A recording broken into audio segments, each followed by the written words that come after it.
All right. Well, we've got a number of attendees here, so I think we'll get started, and we'll get the intros underway, and just outline the format for the evening. So, for those who haven't met me before, my name's Colin Bettles. I'm the Chief Executive of Grain Producers Australia, and we're very proud to be hosting this Candidates Forum for Barker tonight in conjunction with our state members from South Australia, Grain Producers South Australia, and I know a number of their members and executive are online as well, Chief Executive Brad Perry and policy staff as well. So thanks for coming on board and listening into what is going to be a good discussion and a good debate in the last week of the election. We all know that the poll's on Saturday. Some people are saying that it's been dragging on too long. Well, they obviously didn't live through the double dissolution election campaign, did they, Tony? No, 88 days, Colin. That's another story. Yeah. So, but we have four candidates here. We've got that everyone can see on screen. We've got the current member for Barker, Tony Passon, and for the Greens we have Rosa. For Labor Party we have Mark, and for the Nationals we have Jonathan. And I just want to say thanks to the candidates, and firstly just to let everyone know that an invitation was extended to all candidates and contact was made to them to invite them to participate. So firstly, the world's run by those who turn up, and for the four that have turned up, I thank you and congratulate you, and also say well done for getting this deep into the campaign, and we'll see how things go on Saturday. The forum tonight, we will allow each of the candidates to have a 5-minute introduction to talk about who they are, where they're from, and where they're going to in terms of what they stand for. And then we will open it up to some questions. Now, being Grain Producers Australia and Grain Producers South Australia, obviously we'll have a focus on what our election priorities are for the grain sector. But also we're keen to hear more broadly about what this election means for the candidates and for the constituents of Barker more broadly. Obviously, agriculture and rural issues are paramount, but we're happy for the discussion to be broadened out. We do have a chat function, so if anyone has a question as we go through, we will take that on notice, and we'll work through some of the questions that have been sent in advance as well. So I will allow, I think we'll start with Rosa by request has asked to go last so she can hear what the others are saying. So we're going to allow her to have that privilege tonight. So I will leave it up to Mark, Jonathan and Tony to decide who wants to go first. I suppose I'm at the top of the screen. If the other guys are happy, I'll go first. So, yeah, welcome everybody to this session. Happy to participate. Mark Braze is my name. I live in Millicent. I was born in Broken Hill, New South Wales. My father was a mining engineer. Both my brothers have been miners. I worked as a lawyer in private practice for 20 years. Half that time in Adelaide, the other half in the southeast, Millicent and Mount Gambier. And for the last 20 years, I've worked as a mediator, principally working with separated couples, trying to help them resolve conflict about parenting and property matters. And more recently, the last year or so, I'm running my own small boutique mediation practice out of my home in Millicent and starting to look for work mediating in workplace disputes. Been a long-term member of the Australian Labor Party. I ran an estate campaign very recently, and people told me I was match fit, so I should put my hand up for the federal campaign. I'm not sure that was a wise thing for me to do because I feel absolutely exhausted. I've some time ago, for 11 years, I was a member of the Wattle Range Council in the lower southeast, and the last 4 years as the mayor. I have no direct knowledge or involvement in farming or farming activity, but obviously once you're in a region for a substantial period of time, you start to consume and take on board some understanding of how the systems work, and we all understand how critical the farming industries is to our nation. So in terms of direct policies that the Labor Party have rolled out or intend to commit to if they are lucky enough to form government. People may be aware that there is a fund that they've called the Labor's National Reconstruction Fund. There's a commitment for 500 million of that to be specifically targeted to agriculture, forestry, fisheries, food and fibre, to support regional businesses such as food manufacturing, helping them enter new markets, new technology and adapt to a low carbon world. Suppose beyond that, for me, the election issues that have been uppermost in my attention and that people have been talking to me about are issues around the care factors of our society, that is sustaining and strengthening Medicare, childcare, and trying to begin to address the crisis that is the aged care system. I reckon that's enough from me. I'll hand over to the other two fellas. All right, Jonathan or Tony, who wants to go next? It was 2.5 minutes, Mark, by the way. Oh, okay. Vote for efficiency. Off you go, Jonathan. You can have it. You're on mute. You're on mute, mate. Yep. Hopefully that's sorted now. Good evening. I'm Jonathan Peach. I'm a first-generation farmer from Tintinara in the southeast. So I was born and raised in a city environment and have had a passion for agriculture and apparently politics from a fairly young age. And I've been fortunate enough to be able to progress that career. So from a business point of view, we do a bit of grain farming, but the predominant operation that we run is a livestock operation. And the grain side of the operation supplements our pasture growth. I'm married to Shelby. We've got 2 young girls, and I suppose one of the reasons I'm running is I'm really keen to make Barker, and particularly my local patch, the place where my girls want to stay. And coming from a city environment, I've seen both worlds, and while it's up to them, I certainly hope that they stay in the regions and help progress things locally.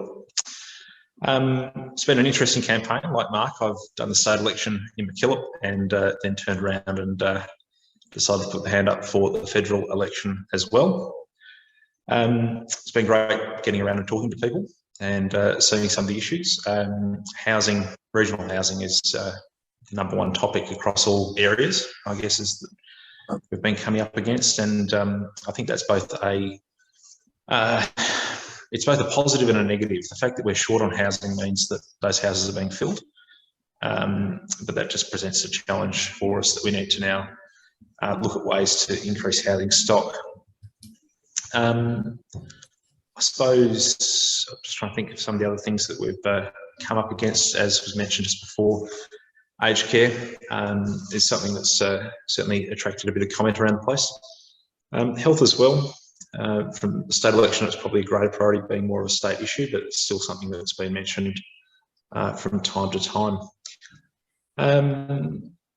The other thing that I'm quite keen to address is skills shortage, which I did notice as one of the priorities on the list from grain producers. And as I mentioned at the debate last night, coming from a non-agricultural background, I did have a lot of people in agriculture highly recommend that I didn't take up that career. And while I'm pleased to see that that sort of attitude has changed over the last few years, I think there's still a lot of work to be done there in encouraging people from a young age into agriculture and broadening the education opportunities for them. So I think that'll probably do it for me for now. Okay, thanks. Tony. Thank you, Colin. And to those that have joined us this evening, thanks for giving up your time. I'm Tony Passon, the federal member for Barker, but I'm also obviously the Liberal candidate seeking re-election on Saturday. Colin, my thanks to GPA because and GPSA as well.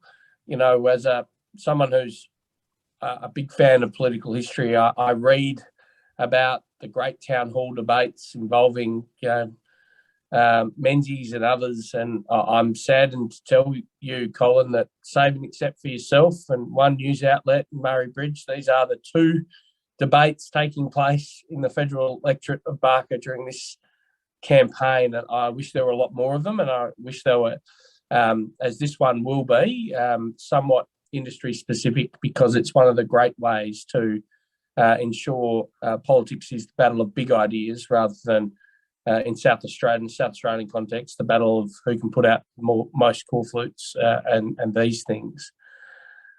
In terms of my personal background, most recently, of course, I was elected to the federal parliament in 2013, and I've been honoured and privileged to be re-elected in 2016, 2019, and I seek re-election now. Before that, I grew up on my family's farm, or I should say my parents' farm. They were horticulturalists and irrigators in the southeast, processors, packers and exporters. I undertook a law and economics degree. Like Mark, I practiced in the profession initially in Adelaide, but at some point walking to work, homesick as I was, walked into the partner's office that I was working for and simply said, "Mate, I'm going home." And he asked me for how long, and I said, "Forever." And he said, "Don't be ridiculous. You'll be a partner of this law firm one day." And I said, "Why would I want to do that? You're miserable. I want to go where I'm happy." And happy was home.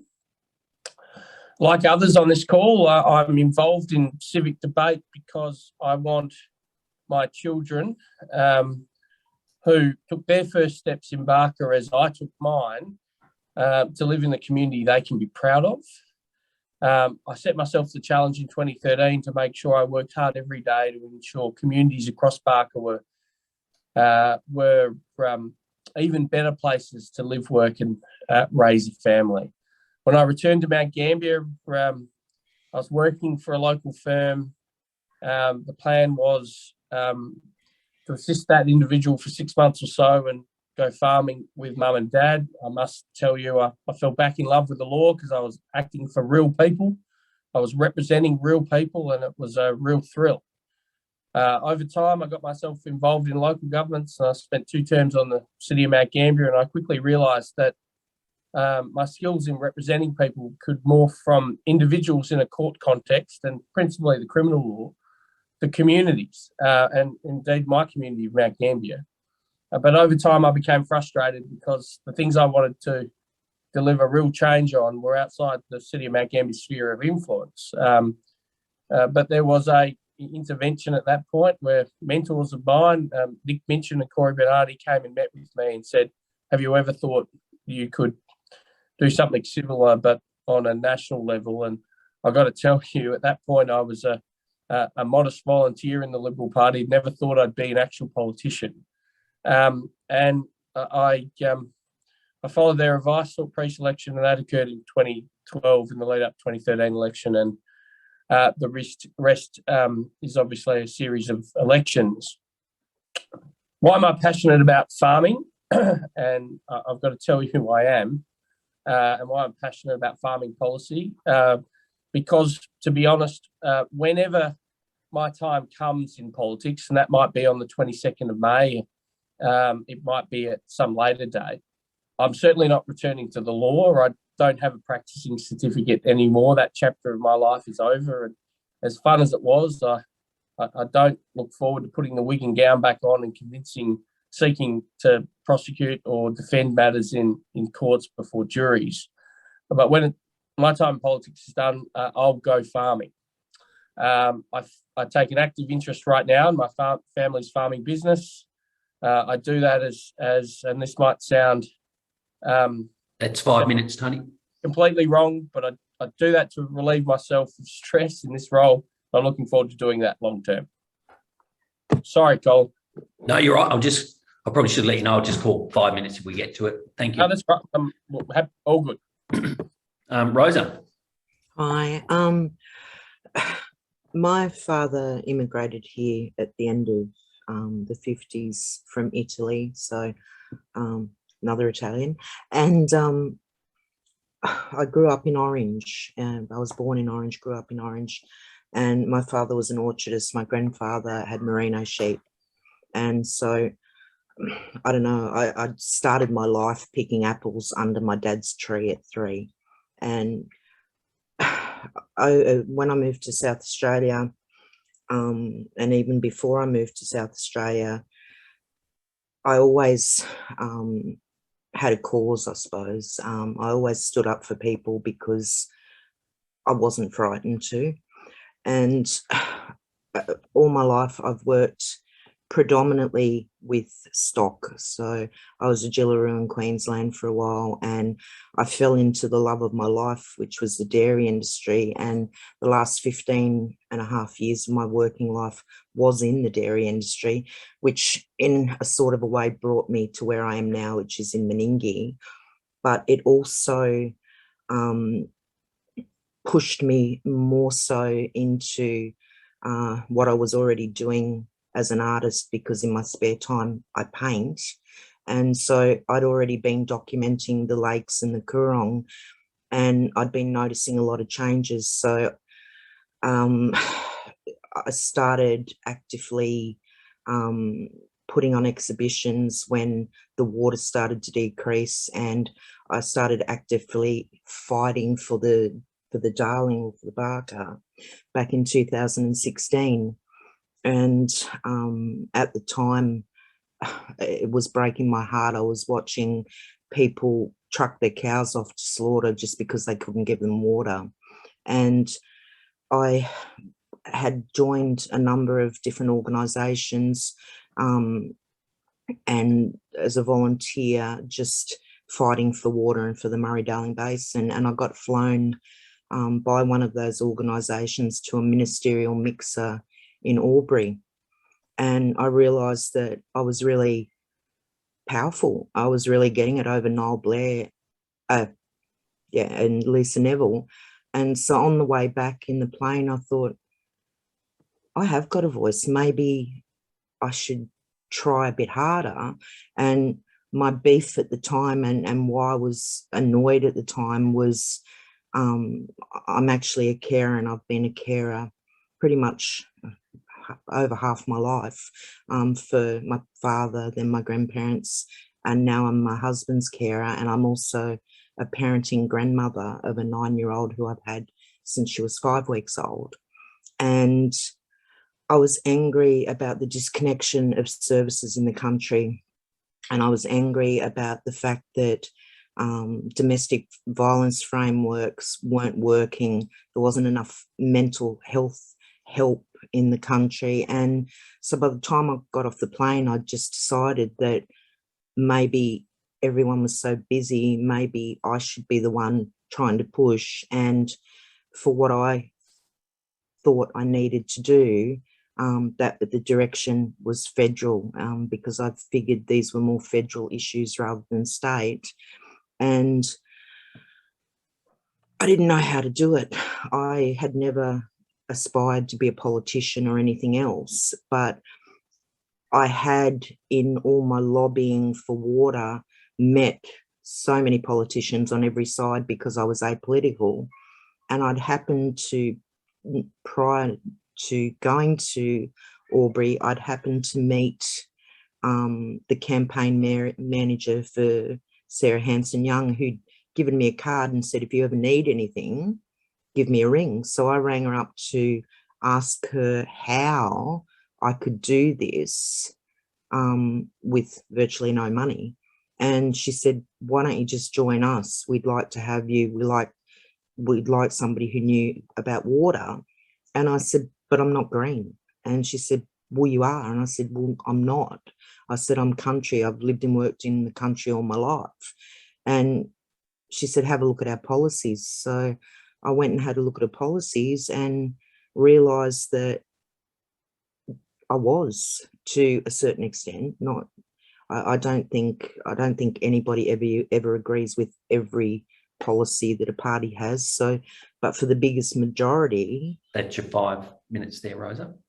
so that's basically how I got there. So, All right, fantastic. Excuse me. We'll follow the same order that we've just established there in terms of answering the questions. So, let's try and stick to a couple of minutes, but if you're making a good point, we'll let you keep going on that. But we're going to start with, I think, on the election campaign. I'm sorry to hear there's only been 2 debates, Tony, so far. We'll have to work on that for next time. But you've obviously been out and about attending a number of events as well and listening to constituents and picking up what's being said in the media. But in regards to the grains industry and agriculture in general, what is the number one issue that you've picked up while on the campaign trail? Mark, do you want to start off? You're on mute, Mark.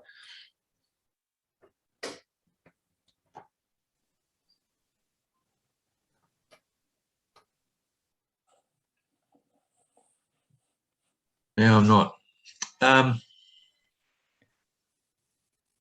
Well, certainly the workforce shortage is clearly a big issue for the agricultural sector, and no doubt it has an impact on grain producers as well. And coupled with that is housing shortages too. I think they're 2 big issues. I'm conscious that, from what I understand, the Labor Party's issued a policy of affordable worker. I've forgotten the name of it now. Affordable worker rights for attached to people from the South Pacific area to try and address those shortages. Clearly, there are already in our country communities people who have made their way here and working in the agricultural sector, and I think we should be trying to attract as many people as possible to take up those skills and support them, and hopefully that they can become permanent residents. I know, and I met with some Afghani people in Naracoorte a few days ago. One of them set a shop up in Naracoorte. There are people who want to make this country their own, and I think we should do all we can to attract people like that. Okay. Jonathan, the same question to you. Thanks, Colin. I did touch on the labour shortages and my thoughts around training and so forth in my opening remarks, but I think probably the other major issue that's come up recently is the supply chain issues in ag that have been caused in part by the COVID pandemic and then exacerbated by the Russian invasion of Ukraine. That's contributed to significant upward pressure on inputs. So between supply chain issues and actually getting product on time, as well as the steep rise in inputs, which I suppose has only been offset somewhat by at least some increases in commodity prices as well in the same period. But that's probably the number one issue that we've seen. The ease of globalisation, products turning up when we thought they would, suddenly be interrupted with shipping prices going through the roof as well. So that's probably the other issue outside of labour and housing that's been raised. Mm-hmm. And Tony, the same question to you, and what has been the flavour of those conversations? Colin, these debates are often exercises in screaming agreement, and I've got to tell you, the number one issue for agricultural enterprises in Barker, as they're expressed to me, is having an appropriately sized and skilled workforce. That issue is, by the way, not unique to agriculture. It's now impacting every sector. In fact, so much so that the AEC has issued a press release today saying there's some risk that particular polling booths in Barker won't open on polling day because the AEC can't attract enough staff to ensure they're manned. So that's the point at which we've reached in terms of the shortage. I'm sure we'll talk about other issues around housing and digital connectivity during the course of this debate. But can I tell you, as we saw during the pandemic, when there were incentives for people to relocate for short-term work in agriculture, $6,000 as a tax-free incentive in Western Australia, that was double that because the Western Australian government matched that. We saw only small numbers of people willing to relocate from the cities to the country to even undertake small amounts of seasonal work. The reality is the only way we solve this problem is by attracting people to these roles from overseas. Labour is as short now as it was after World War II in Australia. And to be honest, I'm advocating for a program that sees people come here on a permanent basis with a pathway to citizenship rather than short-term Band-Aid on a bullet wound type approaches. I want people to come to communities, live there, bring their families, enrol their kids in the school. We see in the Riverland, I've got to tell you, in horticulture, just how fabulous the Pacific Islanders are. And whether it's Pacific Islanders or people from Southeast Asia or otherwise, the ag visa is something that we should be building on, not tearing down. And I always say as a bit of a joke afterwards, I mean, if we had more Pacific Islanders living in Australia and helping us in agriculture, and they may well be Ukrainian farmers or farmers from South Africa as well. But if we had more Pacific Islanders living in our communities, we'd not only have the hopefully skilled and sized agricultural labour workforce that we need, but we might even be a chance of winning the Bledisloe Cup, Colin. Well, there you go. Always got a sporting edge, haven't you? Yeah. Rosa? Thank you. I'd just like to say, just before I answer the question, the reason that I asked if I could go last is because I really absolutely know nothing about the grain industry, and but that's why I'm here. It's because I really want to know, and unless I can hear, then I'm never going to understand. The only thing, I agree with what everyone said on the limited knowledge that I do have.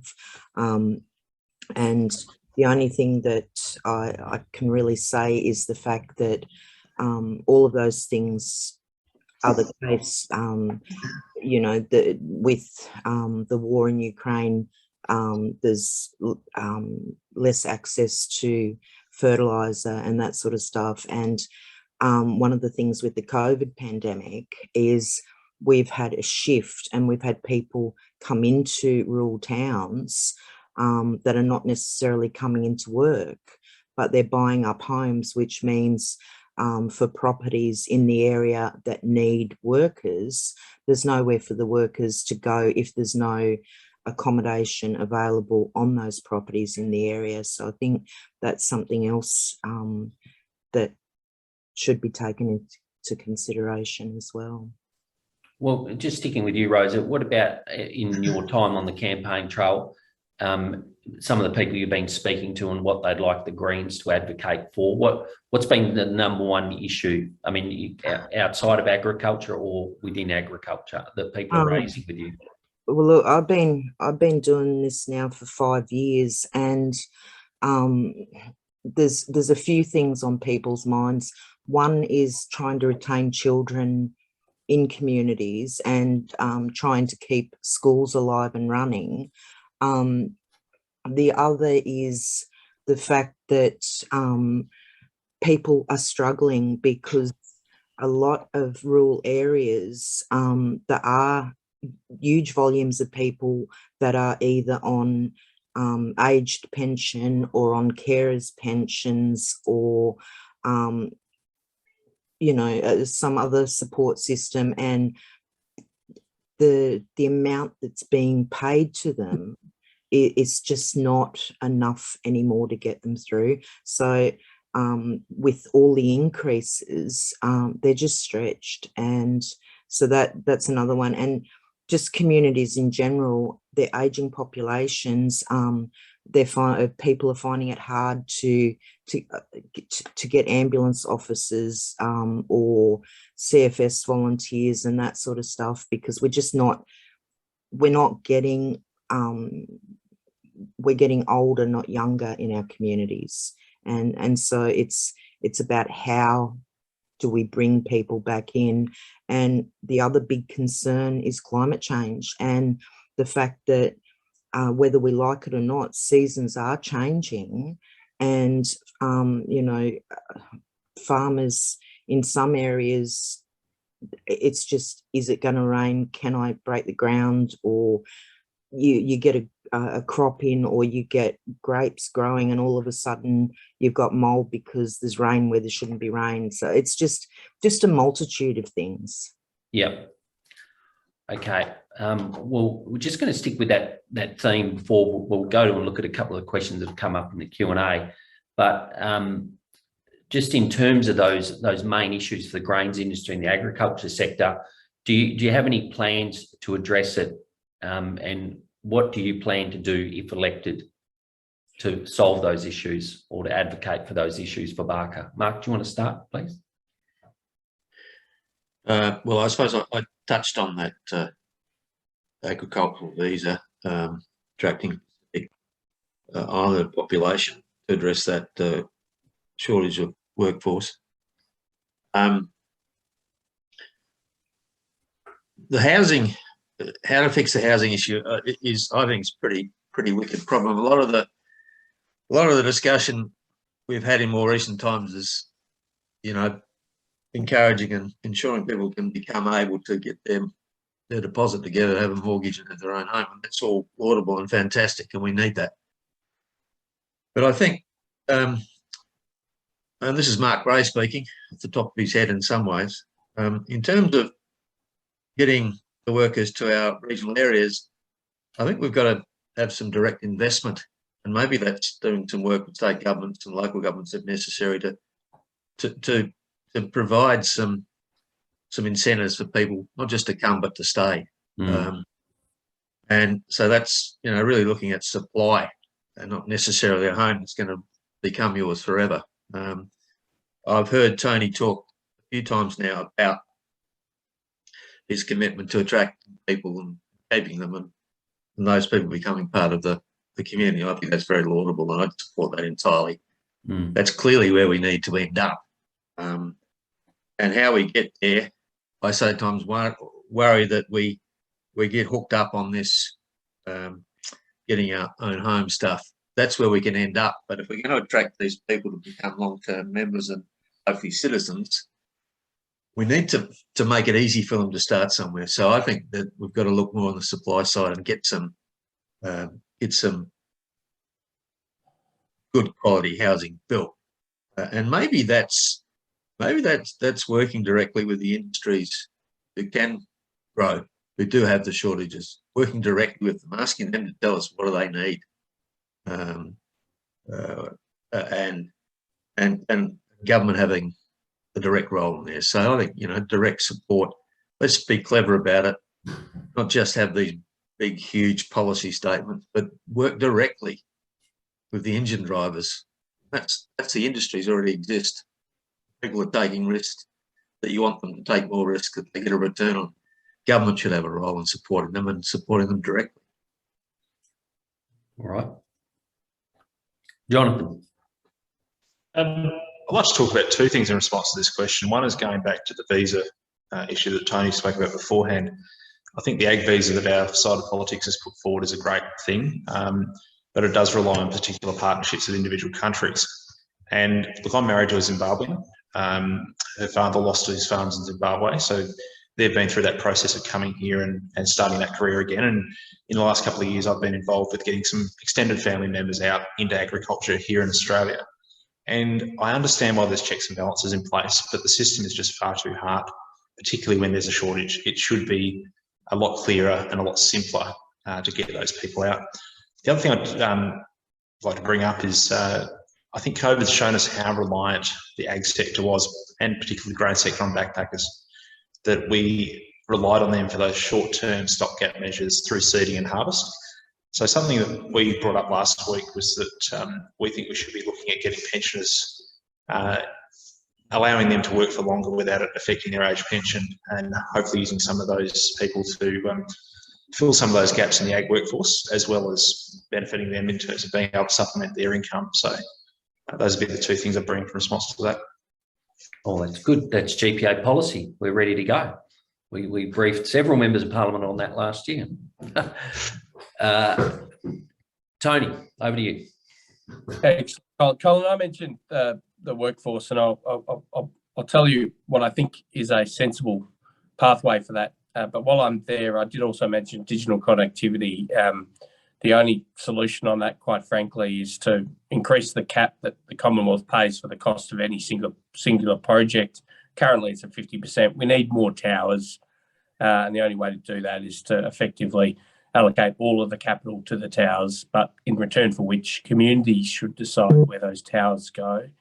I'm pleased that there's $1.3 billion in our policy platform additional for connecting regional Australia. And there are 32 towers in Barker because of the amount of arms I had to twist or threaten to break over the course of the last number of years. But in terms of agriculture and the workforce, I'm incredibly passionate about this, and I'll tell you exactly what I've said in the party room.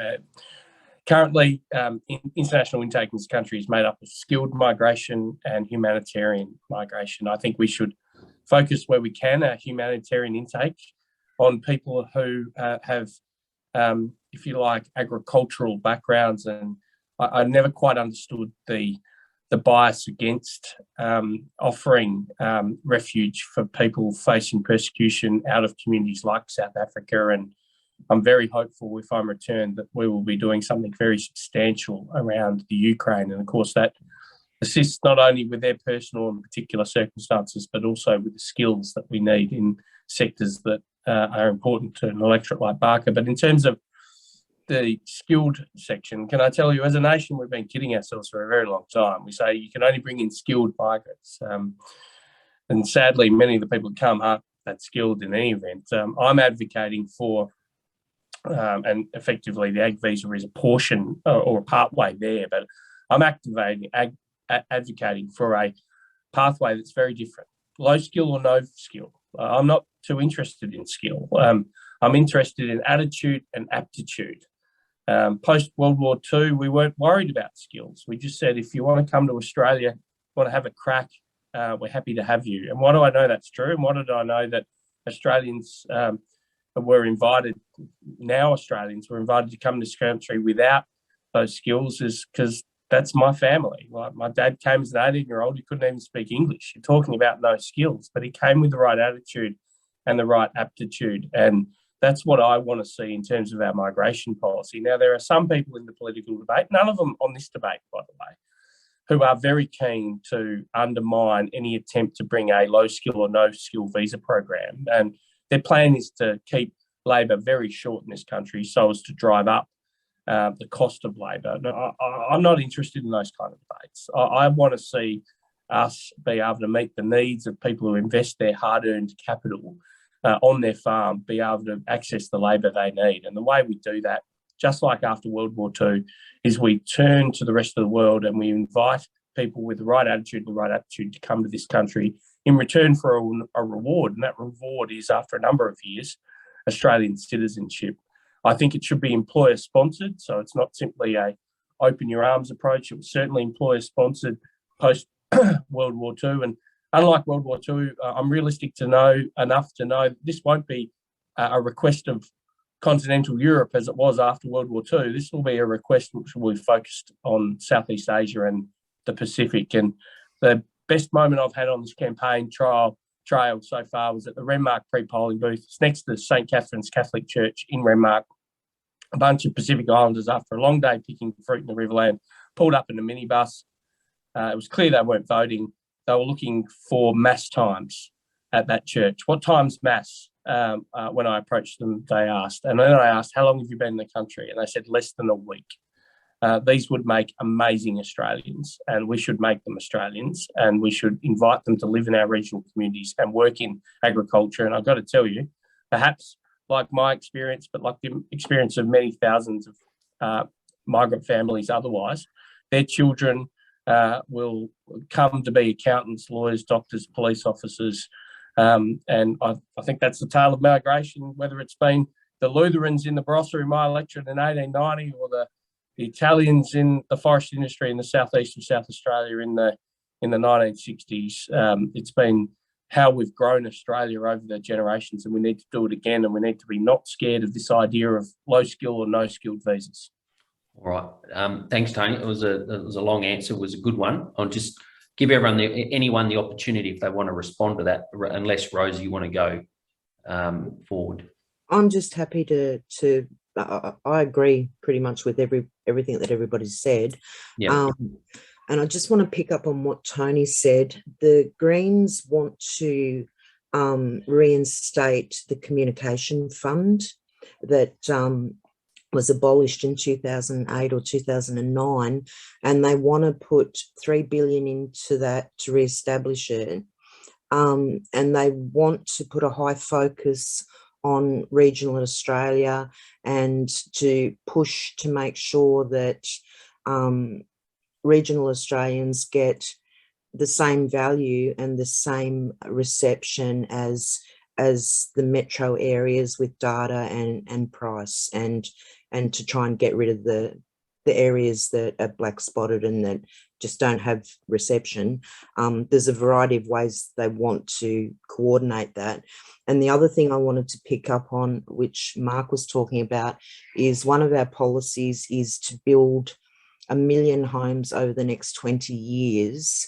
750 will be low income homes. So they want to basically re-establish a federal housing trust, and there'll be 750 low cost homes for people. There'll be 150 that will be built for nurses and emergency service people, just our frontline people. And then there will be another 150 that will be share by, so a share of government purchase and their purchase. And they also want to look at, I've just lost my train of thought, I'm sorry. They also want to look at trying to put a cap on rents and just trying to make things more affordable. And 70,000 of those homes are earmarked for South Australia. Thanks, Rosa. Mark or Jonathan, did you have anything you wanted to say in response to what Tony was saying about the workforce? If I could, Colin, and I'm afraid this is an agreement comment, if I may. Tony's point about the skilled aspect of our visa system is absolutely correct. The thing that I was incredibly frustrated by in dealing with some of that was that almost all pathways to permanent residency relied on a university degree, even in agriculture. Now, the designated area migration agreements, which does apply in South Australia, have gone some way to fixing that through the temporary skilled shortage visas, there's now pathways. So I think that's been a great step. But university degrees are valuable, but they're not the be-all and end-all, particularly when it comes to agriculture and the skill sets that we need. So I think Tony's comments there were very on the money. Yep. Mark? No, nothing. Okay, good. I'm just going to, GPSA has put forward a couple of questions as well. I'm just going to go to the issue of biosecurity, obviously a very important issue for agriculture, not just in South Australia, but everywhere, whether you're a grain producer or livestock or horticulture. And so, again, we want to go around the room and just say, what are your plans? What are your party's plans to protect growers in terms of strengthening agricultural biosecurity?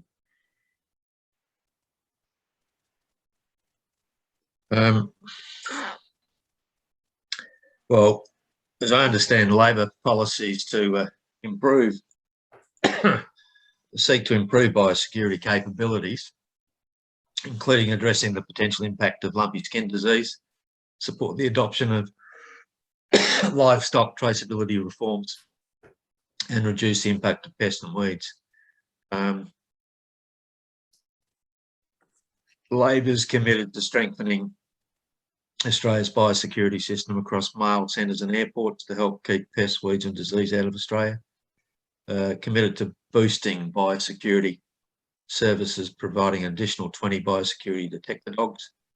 For our canine response label, also provide up to additional 10 biosecurity detector dog handlers. There's Mark reading from some prepared notes. I never would have picked that, but it's good. Be the local newsreader. Don't tell Albo. Is it something that you've heard a bit about on the trail?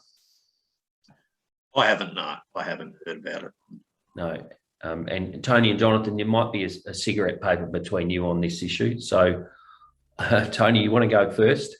I don't think there's even a cigarette paper, Colin, in terms of this. Obviously, South Australia's a unique jurisdiction, not entirely unique. Your old stomping ground, Western Australia, is similar in terms of having Liberal